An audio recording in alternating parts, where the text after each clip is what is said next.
Hello, I'm Reverend Sam, and I'm your regular host on The Secret of Glory and Power. The question is, why do we talk about the secret of glory and power? Number one, because everybody, I mean you, no matter the situation you find yourself right now, you have a glory from God. Nobody comes to this world empty-handed. Yeah. And there is an something that God has put in you. I call it power. It's gifting. It's divine ability. And nothing in life is known casually. You've got to understand the secret and guide how do I say, how things work. The glory that God has placed upon you, there's a secret about how it's supposed to work. The power that God has put in you, there's a secret to how it's supposed to work. And God said to me, when we tell the stories of men who have gone through situations in life, failure, and they succeeded, then someone watching me can also get the principle of how to make the glory of their life shine and how to put the power to use. Because the truth is this, the secret of men is in their stories. So today, I'm continuing with my guest from Nigeria.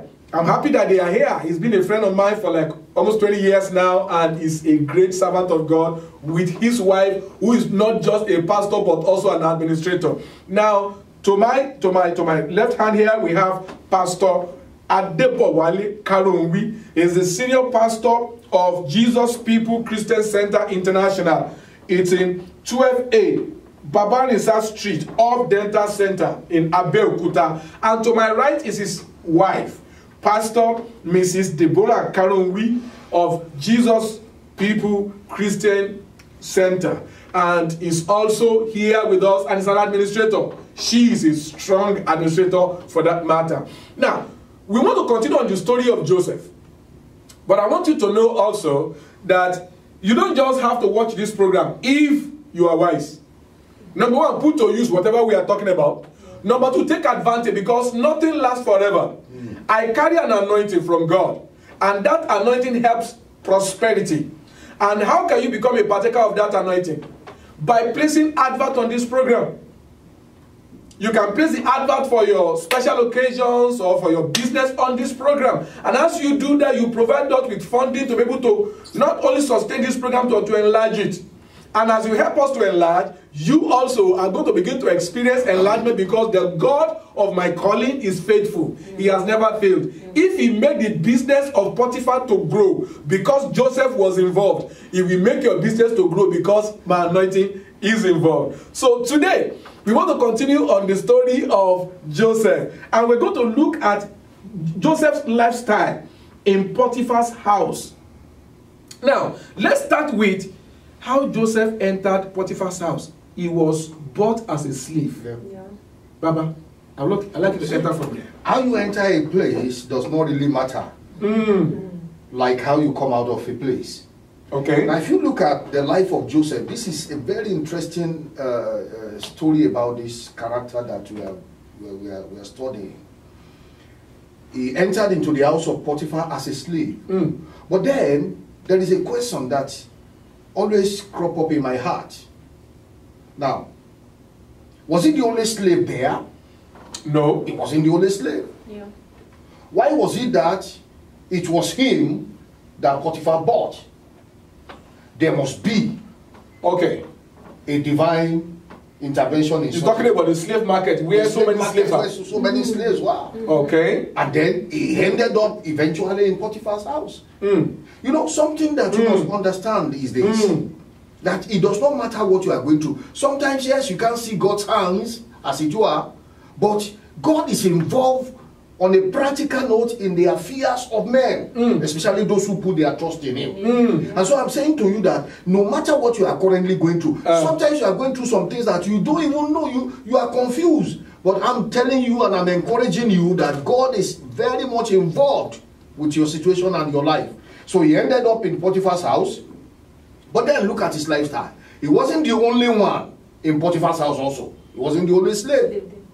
But he distinguished himself by, you know, the virtue of integrity and uprightness.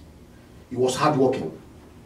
No matter what you are going through, it is not an excuse for you to mortgage some virtues of success. Whether in your business, No, it's so disheartening. The reason why some people want to be in business is so that they can have all their time to themselves. They can go to work anytime. No, it doesn't work that way. This man was a self-supervised man. He was not waiting for anybody to supervise him. He was doing, the Bible says, he was doing his business. He was doing what he was supposed to do. And yet, this man was so favored.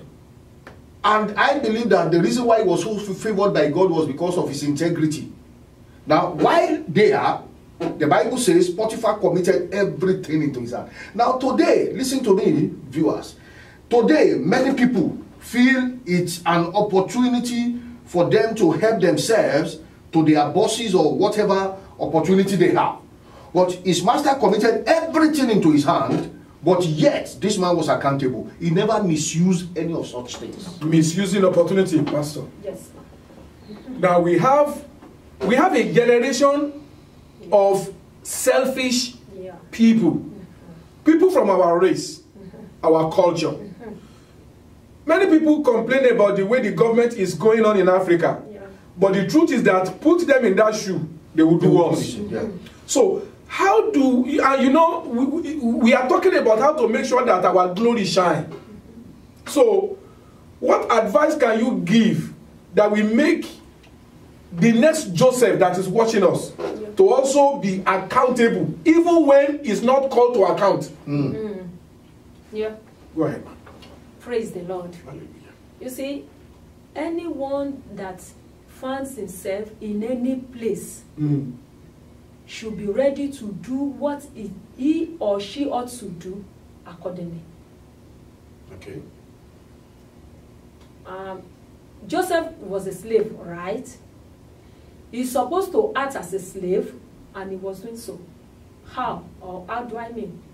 See, whatever thing that is committed into the hand of Joseph then, he handled it as if it were his own.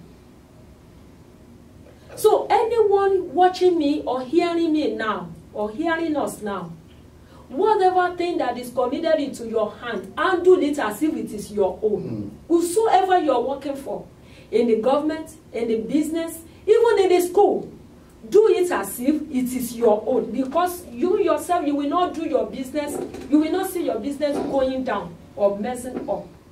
That was what made Joseph to rise above all other slaves.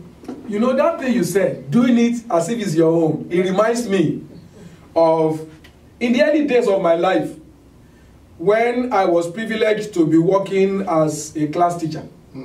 I looked for work, I couldn't get I wanted to work in the bank because I'm the firstborn like she is. And when my dad and my mom know I'm called of God, they said, my dad woke me up, I can't forget. He said, I didn't say don't do God's work. But first of all, go and look for work. Work very well. Make money. Build a big hall. Buy equipment. Then you cannot ask people to come. He said, because you know you have your brother and sisters to take care of. Now, I didn't do it because I know it's not going to work out that way. But what you said, I remember one time, you know, the school where I worked at then in Agege, they had 2 branches. When I got there, this is me. I'm a self-supervised person. I don't expect anyone to look at my work. What's my work? You tell me my work, I do my work. I even do more than my work. I remember that one day I was teaching the common entrance class then. I was in the restroom trying to clean up because all my body was full of, white chalk and all that. And I said, God. And I know that the teachers in the other school, they are just playing. They are not doing nothing. So, and I said to myself that day, I said, Lord, you can see today that I'm faithful with what belongs to another man. Don't forget your word said, whoever is faithful what belongs to another man, we have his own. Yes. Lord, when my own time comes, send faithful men to also work for me. We started our school in 2004. And God has sent people who have been covenant teachers and administrators around us. Of course, we've had a few of them that are. But the truth is that God sent me men and women who are sincere, who work hard.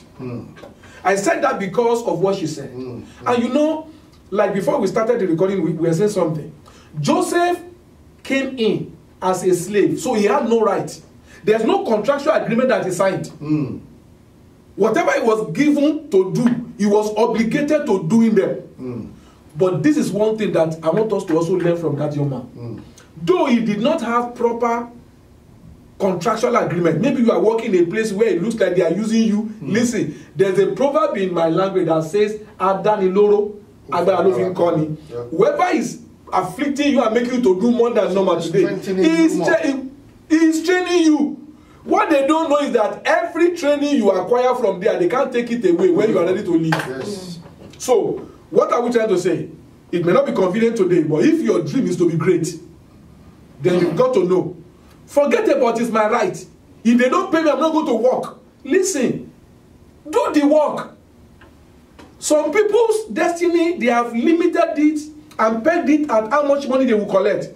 But there are some other people like me, who don't think about how much I'm going to collect. You know what I think about? I think about what is going to become of what I'm doing right now in the future. How am I going to be able to impact lives with this thing I'm doing? And that's what I want us to learn. Now, Reverend, this is what I also want us to consider. When you look at his life in Potiphar's house, when a time came, the Bible said that the wife of Potiphar began to like that young man. Yes. Now, when he was leaving his father's house, we are talking about assignment of destiny. He was pushed out of his father's house by the hand of God, without him knowing what was going on, without the father knowing what was going on. And he had no choice. Yes. Now, but when God was going to push him from Potiphar's house into the prison, he had a choice. Yes. Please explain. Now, this is very, very interesting. Because when Joseph left his father's house on errand, he had no input. Yes, sir. It was his father who called him. By extension, we saw that it was God who actually sent him. All right. Then when he got to Potiphar's house, he had a choice. He had a choice whether to be a man of integrity and uprightness. He had a choice whether to mismanage his master's properties and wealth and all that, like some will, happily do today. And they wouldn't know that they are just trying to cut. They are trying to cut their own speed. Then it came because in destiny work there are tests you must pass. It doesn't matter what you are doing. It doesn't matter your life's pursuit. It doesn't matter your business. There are tests you must pass. You must pass the test, number one, of integrity. You must pass the test of work. You must pass the test of money. Then you must pass the test of sex. It doesn't matter whether you are a male or you are a female. Now, it came to a time that the Bible told us that Potiphar's wives began to, he just found the young man attractive. Just find the man attractive, just like that. And all of a sudden, the Bible says on a daily basis, it was not just once. It was a consistent thing. It was a consistent thing. And then that reminds me, the word of God says, if you faint in the day of adversity, your strength is small. So you must have been building up your strength because you don't know what is coming around. Now, and the Bible made us to understand.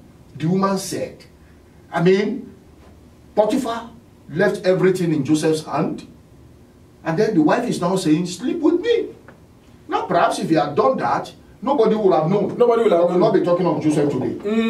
If he had not refused that sin, he would have become a refuge himself. If he had not refused, he would have become a refuge. He would have become a refuge. Okay. Now, one thing you must know, he said, and this is where, you see, your connection with God matters. There is something I see about this man. He said, how shall I do? First and foremost, he said, your husband, my master, does not know whatever thing he has in this house. For everything he has committed into my hand, including what he eats. But you, he has not committed. So you must know your limit. He said, but you has not committed into my hand. Then he now said, how shall I do this great wickedness and sin against God? Do you know what I saw, man of God? Yes, sir. He didn't say, what about if your husband? No. If he had said that, the woman would have said, don't worry. Don't worry. I know when it comes. Do you understand what I'm saying now? Sometimes you are doing some stuff. You think nobody knows, but there is a God in heaven. And his eye is open unto all that we do. Maybe in your in the business wherein you are, or you are assisting your boss, you are assisting somebody, or you are doing something, or you are an apprentice. and then you are mismanaging time, you are mismanaging some resources, you said nobody will know. One thing that I want you to understand is that if you are not faithful in that which is another man's, before God commit your own thing to you, he will first test you with that of others. So the man refused. So he had a choice, and then he stood with God. He stood with God. Now, because of our time, Pastor Deborah, yes, I want us to just peep into Joseph's life in the prison. Yes, sir. You know that he was in the prison, and the Bible says he was there for 2 years. If I know, the Bible, did I not even tell us about it? He only said that from the time he interpreted the dream of Pharaoh's officers to the time he was called was a period of 2 years. So he must have been there for more than 2 years. Now, can you comment on attitude of Joseph in the prison? The Bible said that even his master in the prison, even though he came in as a prisoner, he still committed everything to his hand. And then he was still using his gifting. So can you please talk to somebody, please? Yeah.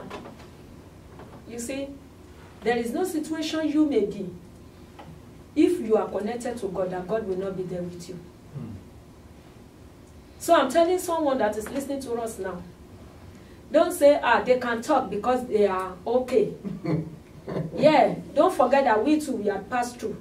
We had had experiences. So it's your turn now to go through whatever thing so as to get to that greatness God had for you. Joseph was in prison, yes.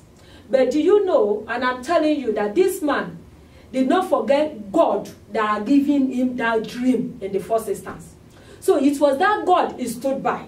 It was that God he was connecting himself with, that unless you, God, go with me, unless you, God, direct me, unless you, God, guide me.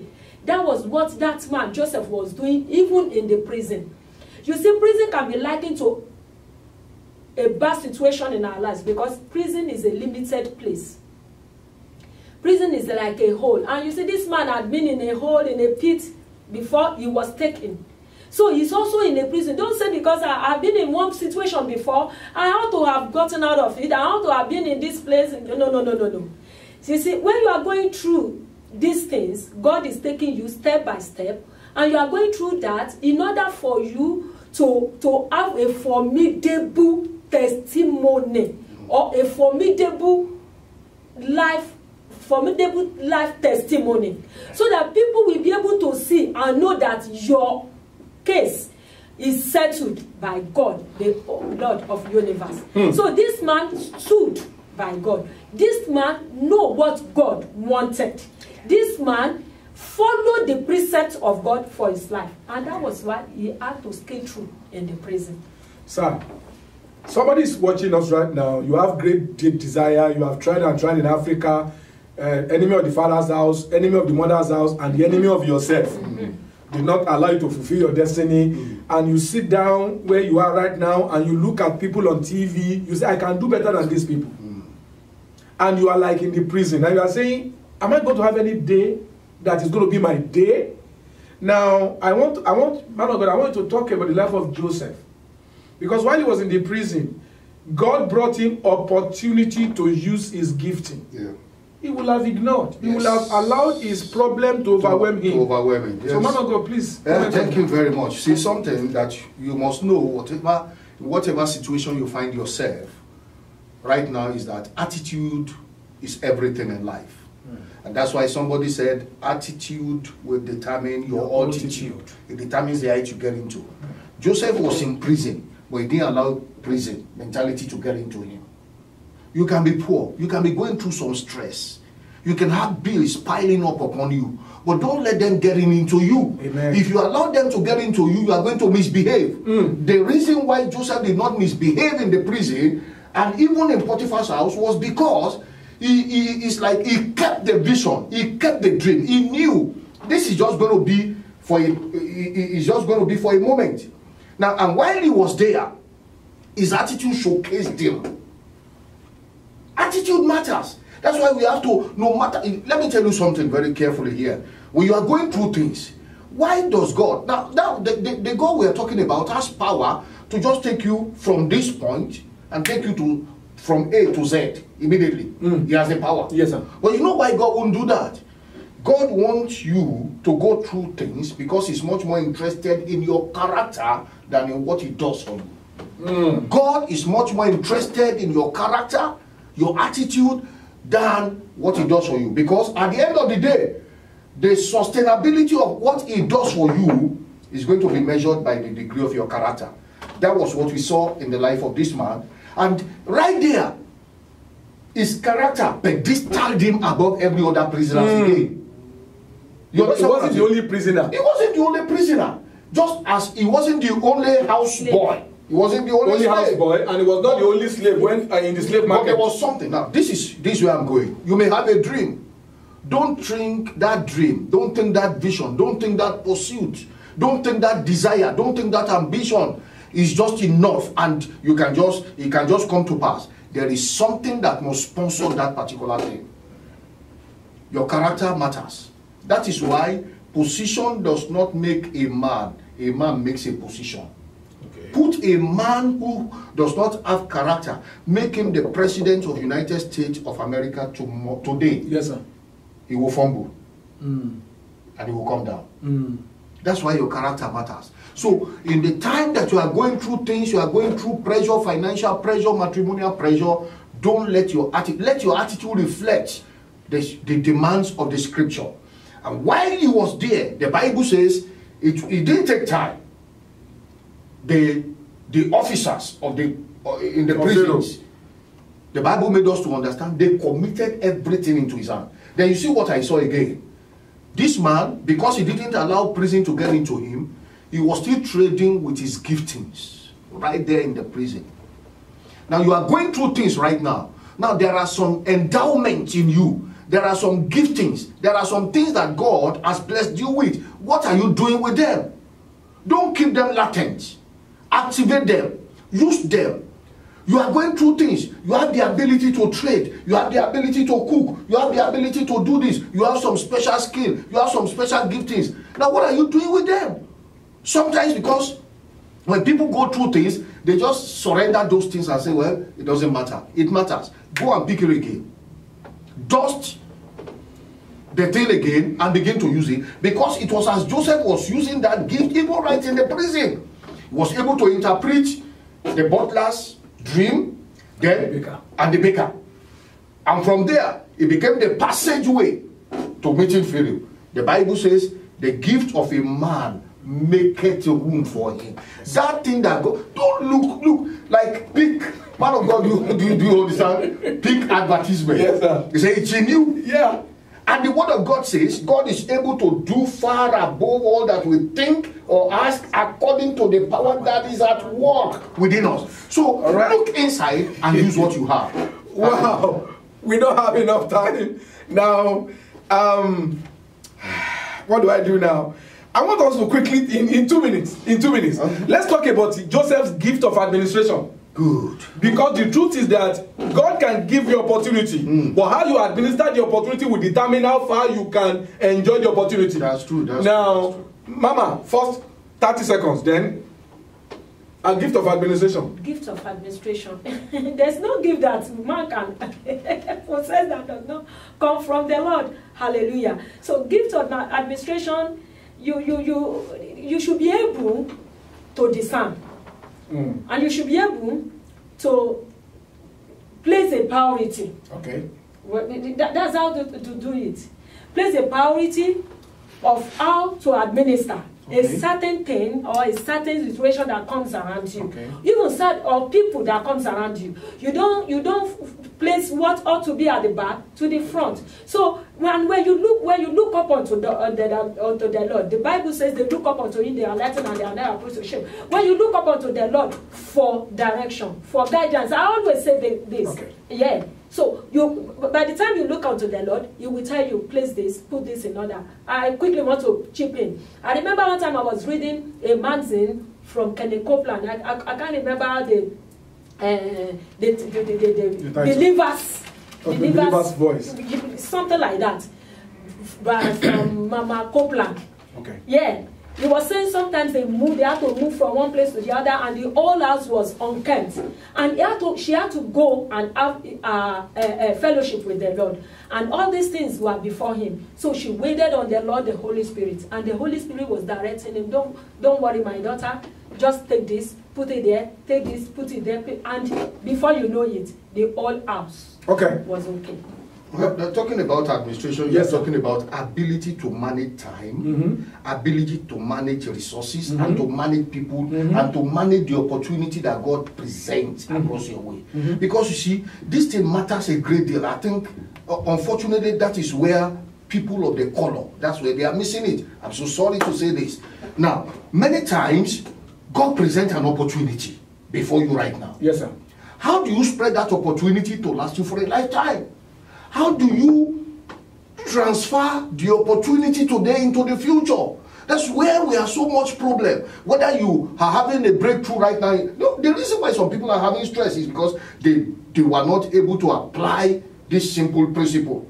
Now, you had a breakthrough in your business, but you are not preparing for a time of adversity. Even the Bible says, in times of prosperity, enjoy. In times of adversity, say you think. So, it's like, so when you talk about administration, you see this gifting in the life of Joseph, the ability to manage things, so that his master was able to recognize that right from the time that Joseph stepped in, everything in his house began to work well, and then he began to enjoy increase. The question I'm going to ask you is this: are you enjoying increase? Even in the midst of what you are going through, you can still enjoy. Because sometimes, some things that comes across our way, all you need to just do is sit down and think. Perhaps, okay, financial administration, for instance. Maybe you have been, your outgo is more than your income. Okay. And if your outgo is more than your income, there is no way you're not going to have problem. Maybe you have been comparing yourself with others. And the Bible says they comparing themselves with others are not wise. Yeah. So these are fundamental principles of life. You must know how to manage your family, manage your time, manage everything, including your spiritual life. Because at the end of the day, if you don't respect God's timing, everything is all right. Time is not on our side. I can't even go to Success Secret today. But viewers, this is explosive. We can't even finish the life story of Joseph. You know what? The most important thing is for you to pick lessons from what we are talking about right now. And if you have been in the dust, if you have covered your head with shame, listen. The reason why God allowed you to watch this program is so that you can dust up all the whatever is on you and say to yourself, I have a brighter tomorrow. Now, the guy that established Kentucky Fried Chicken, the guy had failed for so many years. He started Kentucky when he was over 60, and then he made a success out of it. So no time is too late. And like I said to you, the secret of men are in their stories. If you have a story that is worthy, that can help other people to learn better way to live, let me know about it. Send me an email, call me on the phone, and send me text messages, and I'll get back to you. And I want you to take advantage of the prosperity anointing that God has given to me. How do you do that? By bringing advert to this program. Maybe you have a sister, an uncle, a friend that has a business enterprise. Tell them this program is worthy of their advertisement. You know why? Because the anointing of God that God has given to me to prosper men will work for you as you bring your advert to this program. Because when you bring your advert, we have more financial opportunity to be able to expand the scope of this program. And as we expand, God will make sure that you also expand. I've got to go right now, but I want to thank you, Reverend Kanowi and Pastor Mrs. Kanowi. Thank you for being our host. I really appreciate this time. I really, really do appreciate it. And I am going to be back next week by the grace of God, and I'm going to bring you another guest. Until then, I'm your host, Reverend Sam. God bless you. Bye-bye.